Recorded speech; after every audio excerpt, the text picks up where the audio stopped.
Channel کے ذریعے سے پوری امت مسلمہ کے اندر جو مدارس سے متعلق جو بدظنی پیدا ہوں گے اللہ اسے دور فرمائے اور پھر مدارس سے جڑنے کی اللہ توفیق عطا فرمائے۔ وآخر دعوانا الحمدللہ رب العالمین۔ جزاک اللہ، بہت بہت شکریہ، اللہ تبارک و تعالیٰ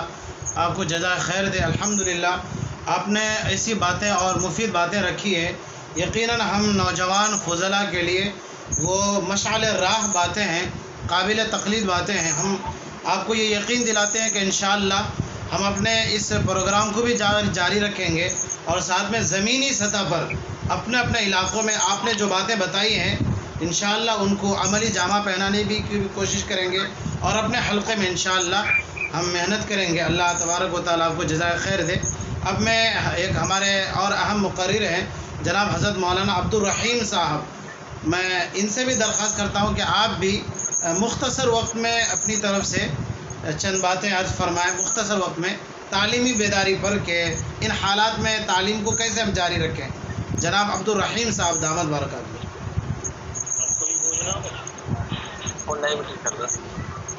اب میں پروگرام کی کارروائی کو آگے بڑھانے کے لیے میں اپنے ایک خاص مہمان اور ایک خاص مقرر جناب حضرت مولانا مفتی رضوان صاحب کاندھلوی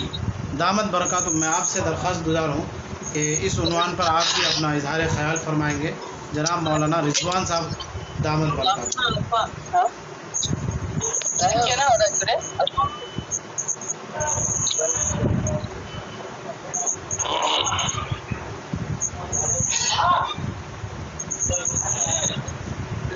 نحمده ونصلي على رسوله الكريم اما بعد فاعوذ بالله من الشيطان الرجيم بسم الله الرحمن الرحيم وعلم آدم الأسماء كلها ثم عرضهم على الملائكة فقال أنبئوني بأسماء هؤلاء إن كنتم صادقين صدق الله العظيم وقال رسول الله صلى الله عليه وسلم خيركم من تعلم القرآن وعلمه او كما قال رسول اللہ صلی اللہ علیہ وسلم۔ میں سب سے پہلے اللہ رب العزت کا شکر گزار ہوں کہ اس مالک کے دو جہاں نے ہم سبھی کو آپ حضرات کے روبرو اور آپ حضرات کی معیت میں دین کی خدمت کرنے کی اللہ نے توفیق عطا فرمائی ہے۔ آپ جیسے اکابرین کا ساتھ اللہ رب العزت نے ہمیں عطا فرمایا ہے، اور میں خاص طور سے اپنے رفیق درس رفیق محترم مفتی محمد مرغوب صاحب قادری دامت برکات عالیہ کا خاص طور سے شکر گزار ہوں۔ ماشاءاللہ آپ بڑی محنت سے اخلاص سے ماشاءاللہ العزیز آپ جو ہے کام کر رہے ہیں، اور میں بار بار دیکھ رہا ہوں، آپ کے بیانات بھی سن رہا ہوں، اور امت کے اندر ماشاءاللہ آپ کی تقاریر سے اور خصوصاً آپ کے درد سے طلبہ عزیز کو بے حد فائدہ ہو رہا ہے۔ ابھی 2 دن پہلے آپ کے حلالے پر جو ہے ایک طویل بیان آیا، اس کو میں نے سنا، بڑی قیمتی باتیں ماشاءاللہ آپ نے قرآن و حدیث کی روشنی میں اس میں بیان فرمائی ہے، اور عوام الناس کے اندر جو حلالے کو لے کر کے غلط فہمی بھی ہو رہی ہے، اور مذہب اسلام کو حلالے کے نام پر جو بدنام بھی کیا جا رہا ہے، ان کو بھی آپ نے الحمدللہ العظیم اپنے بیان کے اندر واضح فرمایا ہے کہ حلالہ کیسے ہوتا ہے اور حلالہ کیسے کروایا جاتا ہے۔ خاص طور سے اس میں حضرت نے 2 بات کی طرف بڑی اچھی طریقے سے جو ہے اشارہ فرمایا کہ ایک ہے حلالہ کرنا، دوسرا ہے حلالہ ہو جانا۔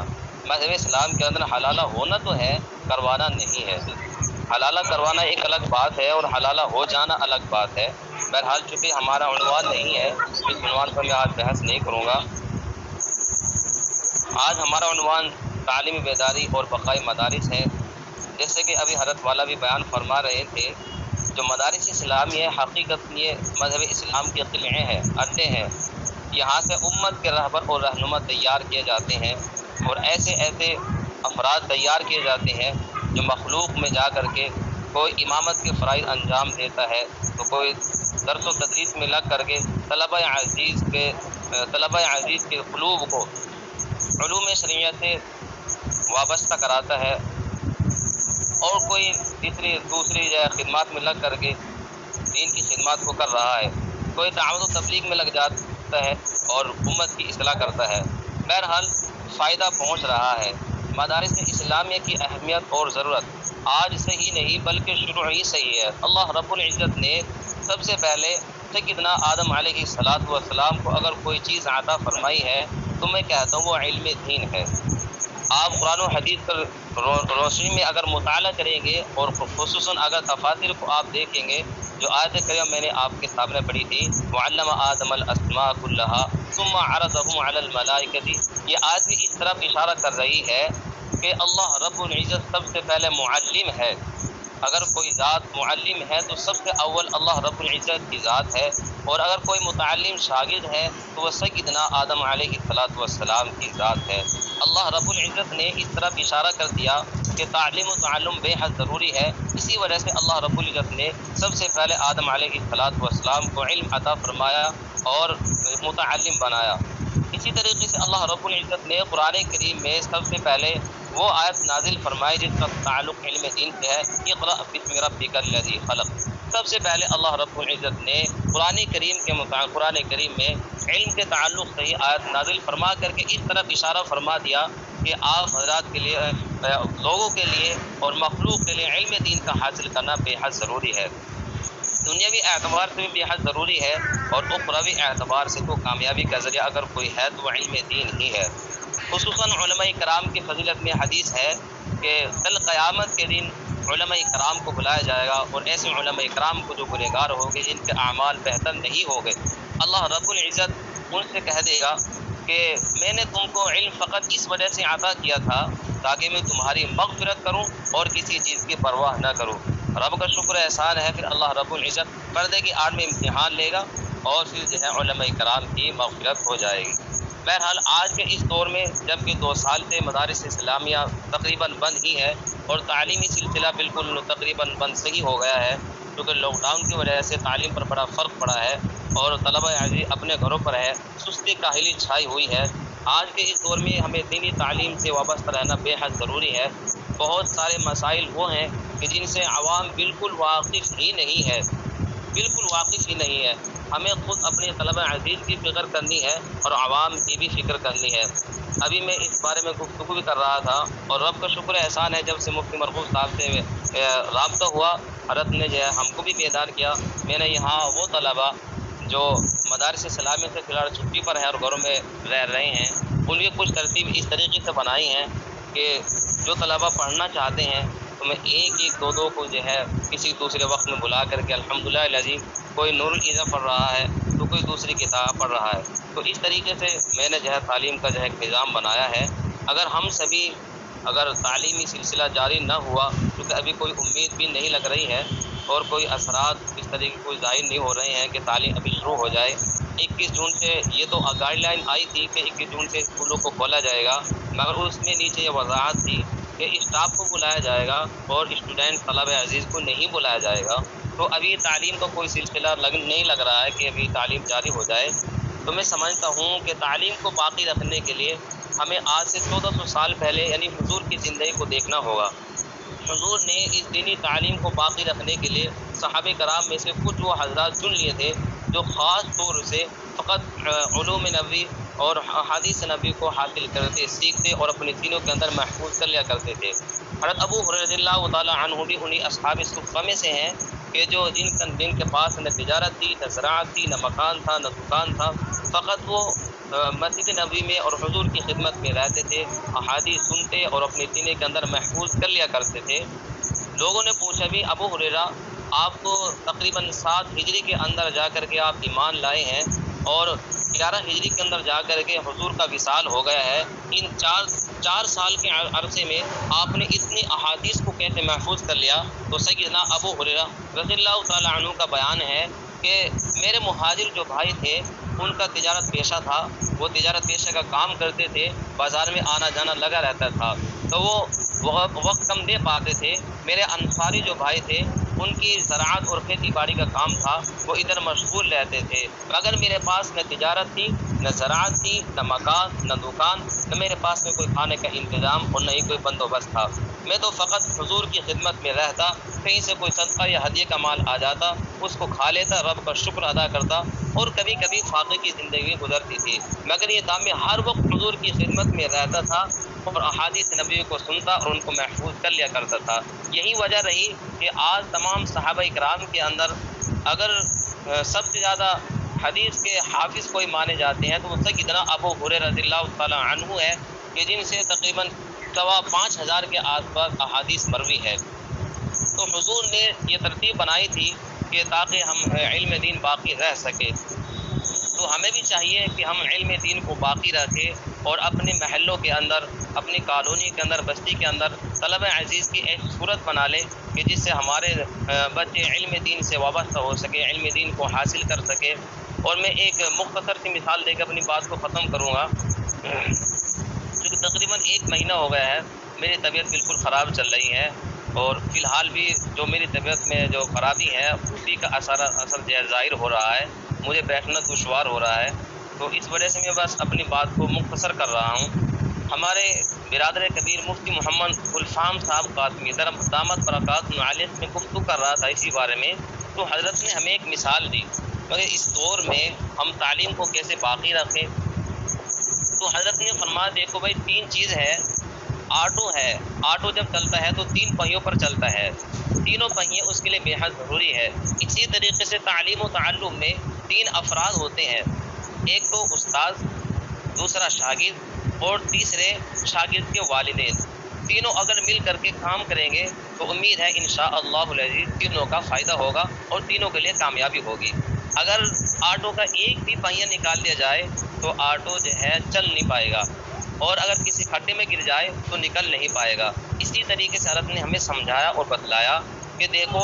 استاد کے لیے ضروری ہے کہ وہ شاگرد کو محنت سے پڑھائے، شاگرد کے لیے ضروری ہے کہ وہ محنت سے پڑھے، اور والدین کی ذمہ داری ہے کہ وہ استاد اور شاگرد دونوں کے اخراجات کا انتظام کرے۔ اس لیے میں تو اپنے تمام حضرات سے، تمام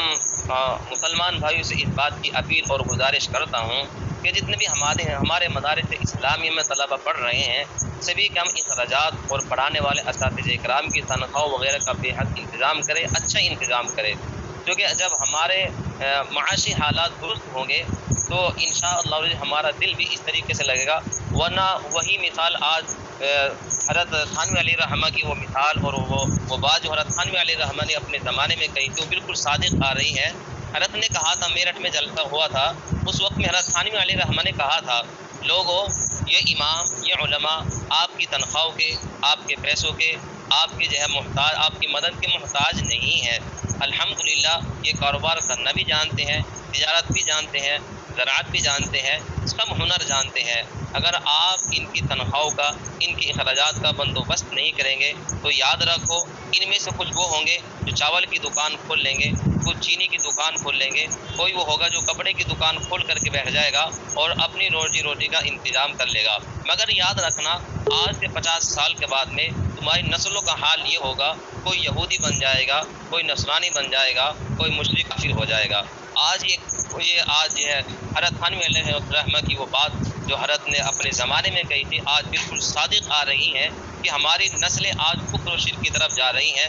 یہودیت اور نصرانیت کو اپنا رہی ہیں۔ اس لیے اگر ہمیں کچھ اپنی نسلوں کی فکر ہے تو ہمیں چاہیے کہ ہم تینوں افراد یعنی استاد، شاگرد اور شاگرد کے والدین اور اس کے سرپرست اور اس کے ذمہ دار سب مل کر کے ہم جو ہے اس میں لگے رہیں تو انشاءاللہ العزیز میں سمجھتا ہوں کہ سبھی کے لیے کامیابی ہوگی، دنیا میں بھی کامیابی ہوگی اور اخروی میں کامیابی ہوگی۔ اللہ رب العزت ہم سبھی کو علم دین سے وابستہ فرمائے اور دین کی خدمت میں لگے رہنے کی اللہ ہمیں توفیق عطا فرمائے۔ میں آخر میں اپنے رفیق محترم مفتی محمد مرغوب صاحب اور ان کے دیگر اصحاب کا بے حد شکر گزار ہوں کہ انہوں نے ہمیں یاد فرمایا اور ہمیں بھی جو ہے کسی قابل بننے کے لیے ہی ہماری اصلاح کے لیے اور بننے کے لیے حضرت نے ہمیں جو ہے مدعو فرمایا ہے۔ اللہ رب العزت تمام حضرات کی دینی خدمت کو قبول فرمائے اور آخرت مغفرت کا ذریعہ بنائے۔ وما علینا الا البلاغ۔ جزاک اللہ، بہت خوب، بہت بہتر۔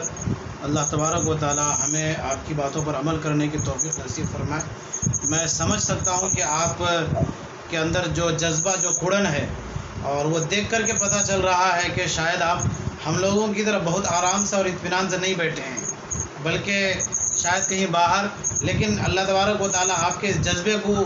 باقی رکھے، ہم قدر کی نگاہوں سے دیکھتے ہیں، اور انشاءاللہ یہی وہ کڑن اور ایک فکر ہے کہ جو انقلاب پیدا کر سکتا ہے۔ بہرحال ایک لمبا وقت ہو چکا اور ہمارے بزرگ حضرات بہت دیر سے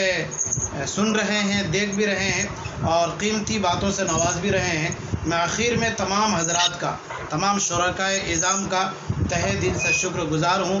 اور مجلس تفہیم شریعت بڑیا ڈانگی بارسوئی کی طرف سے بھی میں آپ تمام حضرات کو جزاک اللہ خیرن کہتا ہوں کہ آپ تمام حضرات نے اپنا قیمتی وقت نکال کر 1 گھنٹہ اس کے لیے خاص کیا۔ اللہ تبارک و تعالیٰ آپ تمام حضرات کو جزائے خیر دے، اور میں آپ سے یہ امید کرتا ہوں جیسا کہ آپ حسب معمول ماقبل میں جس طرح سے آپ اپنے اپنے علاقے میں، گاؤں میں، محلے میں رہ کر کے دینی تعلیم کے لیے فکر مند تھے اور جو کوشاں تھے، وہ انشاءاللہ آپ اپنے اس پرانے فکر کو دوبارہ پیدا کریں گے اور اس کو اور مزید رفتار میں تیزگی لائیں گے۔ اب چونکہ ہمارا پروگرام اپنے افتتاحی مرحلے کو پہنچ چکا ہے اور ہمارے ایک اور مقرر بھی جڑے ہیں، لیکن میں اب چونکہ پروگرام کا وقت ختم ہو چکا ہے اور ہمارے مہمان اور ہمارے صدر اجلاس آپ بھی بہت دیر سے سن بھی رہے ہیں اور سنا بھی رہے ہیں، اب میں حضرت ہی سے درخواست کرتا ہوں کہ آپ اپنی مختصر اور مخلصانہ دعاؤں سے ہمارے اس مجلس کا اختتام فرما دیں گے۔ چونکہ یہ ایک سلسلہ ہے، ہر 2-1 دن میں یہ پروگرام چلتا رہے گا، 1 گھنٹے کا 40 منٹ کا، اور مختصر علماء، چنندہ علماء وہ متعین ہوں گے، ان کی تقریر بھی ہوں گی۔ اب میں حضرت جناب سید ضیاء اللہ صاحب قاسمی دامت برکاتہم سے بہت ہی ادب و احترام کے ساتھ درخواست کرنا چاہتا ہوں کہ حضرت آپ اپنی دعاؤں سے مجلس کا اختتام فرما دیں۔ بسم اللہ الرحمن الرحیم، الحمد للہ الذی حمدا کثیرا طیبا مبارکا فیہ، الحمد للہ الذی حمدا کثیرا طیبا مبارکا فیہ، اللهم صل علی سیدنا و شفیعنا ومولانا محمد وبارک وسلم، یا عظیم یا حلیم الکریم، والحمد للہ رب العرش العظیم۔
ٹھیک ہے مولانا رضوان صاحب، ٹھیک ہے حضرت مولانا سید ضیاء اللہ صاحب قاسمی، جزاک اللہ۔ ٹھیک ہے مولانا وسیع الدین صاحب، جزاک اللہ، بہت بہت شکریہ، آپ نے آخر تک ساتھ دیا۔ مفتی رضوان صاحب، ٹھیک ہے، پھر انشاءاللہ اگلی کسی دوسری نشست میں پھر انشاءاللہ ملاقات ہوگی، اور دیگر حضرات علماء کرام کا بھی انشاءاللہ رابطہ ہوگا اور وہ بھی جڑیں گے۔